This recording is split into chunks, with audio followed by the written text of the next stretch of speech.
యేసయ్యా స్తోత్రాలయ్యా నా దైవము నీవయ్యా. శుభోదయం. క్రీస్తు యేసునందు అత్యంత ప్రియమైన విశ్వాసులారా, పునరుద్ధరణైన యేసు క్రీస్తు యొక్క శుభప్రదమైన నిరీక్షణ నామంలో శుభాలు తెలియజేస్తున్నాను. మన టీఎల్స్ అనుదిన ఆహారంలో దేవుని యొక్క వాక్యాన్ని మనం జ్ఞాపకం చేసుకున్నాం.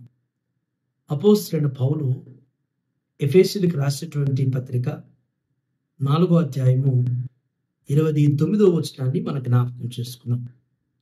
వినువారికి మేలు కలుగునట్లు అవసరమును బట్టి క్షేమాభివృద్ధికరమైన అనుకూల వచనమే పలుకుడు గాని దుర్భాష ఏదైనను మీ నోట రానీయకుడి. దేవుని బిడ్డలారా, ఉదయకాల సమయంలో దేవుడు 2 శ్రేష్టమైనటువంటి తలంపుల ద్వారా మనతో మాట్లాడుతున్నాడు. మొదటి తలంపు ఏంటంటే, వినువారికి మేలు కలుగునట్లు అవసరమును బట్టి క్షేమాభివృద్ధికరమైన అనుకూల వచనములే పలుకుడి అంటున్నాడు. అంటే వినుచున్నటువంటి వారికి మనం మాట్లాడేటువంటి మాటల విషయంలో జ్ఞాపకం చేస్తున్నాడు. మనం ఎవరితోనైతే మాట్లాడుతున్నామో మనం మాట్లాడేటువంటి మాటలు ఎదుటి వారికి ప్రయోజనకరంగా ఉండాలి అంటున్నాడు. ఎదుటి వారికి పనికొచ్చే విధంగా, ఎదుటి వారికి మేలుకరంగా, ఉపయోగకరంగా మన సూచనలు కానీ, మన సలహాలు కానీ, మన ఆలోచనలు కానీ వారి యొక్క భవిష్యత్తుకు, వారి అభివృద్ధికి, వారి యొక్క వ్యక్తిగత కుటుంబ జీవితాలకి క్షేమం కలిగేటువంటి రీతిలో, ప్రయోజనం కలిగేటువంటి రీతిలో, మేలు కలిగే రీతిలో మన యొక్క మాటలు అనేటువంటివి ఉండాలి అని చెప్పేసి జ్ఞాపకం చేస్తాను. కొందరు మాట్లాడతారు, సంబంధం ఉండదు, వారి మాటల వల్ల, సంభాషణ వల్ల వారికి ఏ ప్రయోజనం, ఎదుటి వారికి ఏ ప్రయోజనం ఉండదు.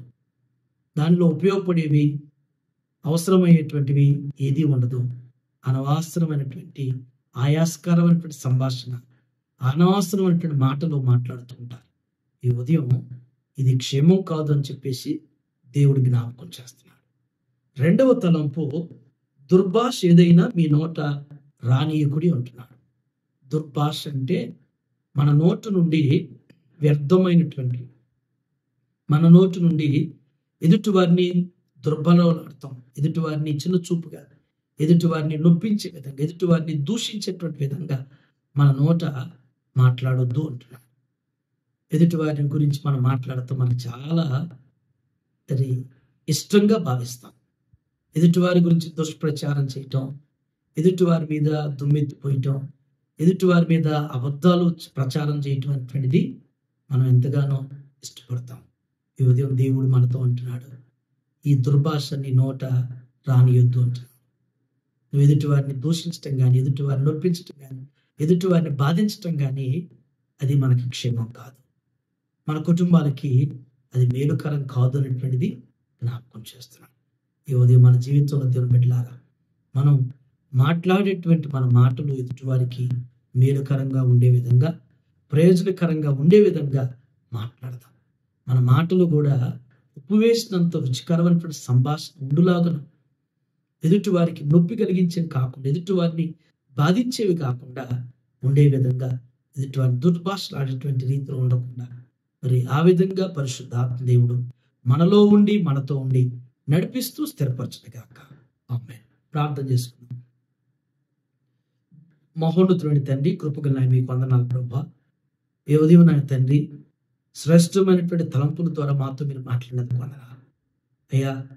మేము నివసించేటువంటి పరిసరాల్లో, మేము పనిచేసేటువంటి స్థలాల్లో, దేవా, మేము సాగేటువంటి ఈ లోక ప్రయాణంలో నా తండ్రి, ఎందరో ప్రభువా ఎదురవుతుంటారో, ఎందరినో మేము కలుస్తూ ఉంటాం నా తండ్రి. మా ఇంట్లో వారితో కావచ్చు, బయట వారితో కావచ్చు నాయన, మేము మాట్లాడేటువంటి మా నోట నుంచి వచ్చే మాటలు ప్రభువా ఏ విధంగా ఉండాలి అనేటువంటిది ఈ ఉదయం మీరు జ్ఞాపకం చేశారు దేవా. మా మాటలు నాయన మేలుకరంగా, ఎదుటి వారికి క్షేమాభివృద్ధి కలిగేటువంటి రీతిలో ఉండాలనేటువంటిది జ్ఞాపకం చేసినట్లుగా ఈ ఉదయం నాయన మా మాటలు, మా సంభాషణ అయ్యా ఏ విధంగా ఉంటున్నాయో అనేటువంటిది మాకు గ్రహింపుడు దయచేయమని ప్రార్థన చేస్తున్నాను. దుర్భాషలాడేటువంటి నోట రానియకుండా నా తండ్రి ఎదుటివారి గురించి ఆయన నొప్పించేవి, ఎదుటివారిని విమర్శించే, ఎదుటివారి గురించి దుర్భాషలాడుతూ దుష్ప్రచారం చేసేటువంటివి రానియకుండా మా నోటికి అదుపు పెట్టమని ప్రార్థన చేస్తున్నాం. గ్రహింపుడు దయచేయండి అయ్యా. మేము ఏం మాట్లాడుతున్నాం, ఏం చెబుతున్నాం, ఏ విధంగా ఉంటున్నాం అనేటువంటిది మేము జాగ్రత్త కలిగిన ఆయన మా మాట ఆయన పొదుపుగా, మా మాటలు ఆయన అదుపు కలిగినటువంటి ఉండుటకు సహాయం చేయండి.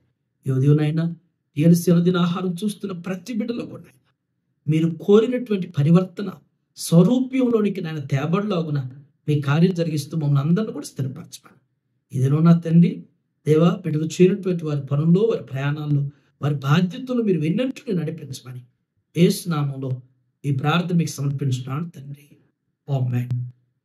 దేవుడు మిమ్మల్ని దీవించును గాక.